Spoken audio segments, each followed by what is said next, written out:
going to now look at something called hydrates. Tomorrow when we get the lab, we'll be doing a lab on hydrates. Okay? A hydrate, what do you think when you hear the word hydrate? Water. Except water. Okay? Water. That's the word you think of when you hear the word hydrate. A hydrate is an ionic solid compound. So it's ionic, which means it has a metal and nonmetal for its compound. It's solid, and it contains water molecules. So it's a wet solid. There is an ionic compound that's got a lot of water in it. It's a crystalline structure.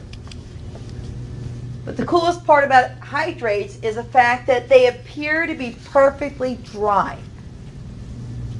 If you were to look at one, they pour like solids, like sand or flour, you would never know they are wet by looking at them. The only way you know they are wet is if you heat them and they lose mass because the water comes off. Hydrates look perfectly dry, but they have lots and lots of water in them. Lots and lots and lots. Yes? So you're saying that sand has water in it? No, I'm not saying, I said pours like sand. Yeah. So it's a crystalline kind of material.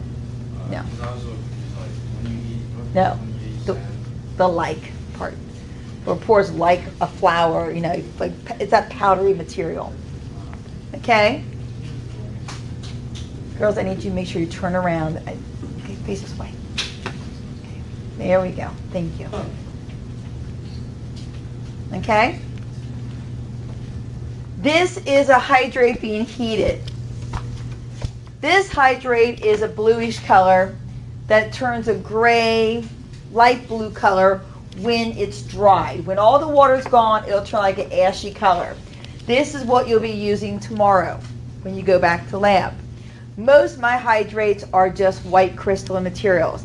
And it's kind of hard because you have to heat them, cool, way. Heat it, cool, way. Heat it, cool, way. And you keep doing that until it finally stops losing mass. It's a long process when you don't have a colored hydrate, okay? But the hydrate that's blue will actually just change colors and we can tell when it's done. Almost. It's better than being just a white one. Okay? So now we're going to name the hydrate. Remember, it's an ionic compound. So we're going to name it like an ionic compound. So let's say we figured out that the empirical formula for the hydrate is this. MnCl2. So that's going to be our hydrate. I don't know why I did that. It's kind of silly. Okay. What is the name of MnCl2?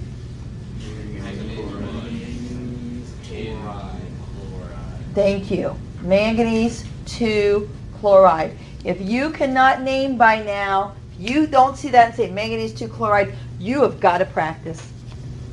Because everything from this, I keep telling you guys that. I don't know why it's not registering. This is a foreign language. If you can't speak the language, you will not do well. Okay? This is manganese 2 chloride. Okay? You name this part here is the ionic compound. The ionic compound is what we're going to eventually call the anhydrate. An means without. That's a Latin term for without. So anhydrate means without water. The ionic compound will always become the anhydrate, and the water is obviously the water. Together they make a hydrate. Okay? So the ionic compound's manganese 2 chloride. Now, what's the prefix for 4? Tetra. It's just tetrahydrate. You just name that like you would your covalents. Dihydrate, pentahydrate, octahydrate, monohydrate. Okay? So, if I have over here, we'll do a couple more just to make sure. So if I have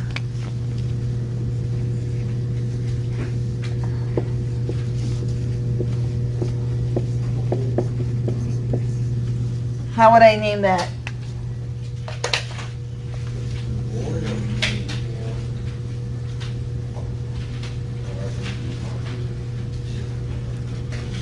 Sodium oxalate. Thank you, Griffin. So it's sodium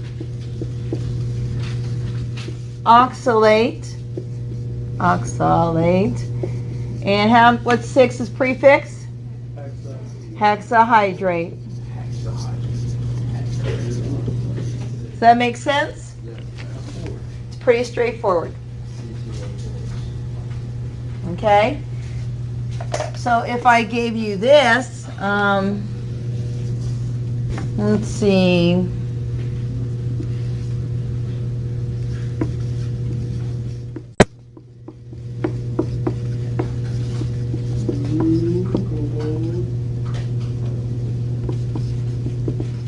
How would you write this formula now? Going the other direction. Cobalt 2 chloride trihydrate. COCl2. Dot. You got to put a dot there. H2O. There you go. That's how you write the formula. Okay?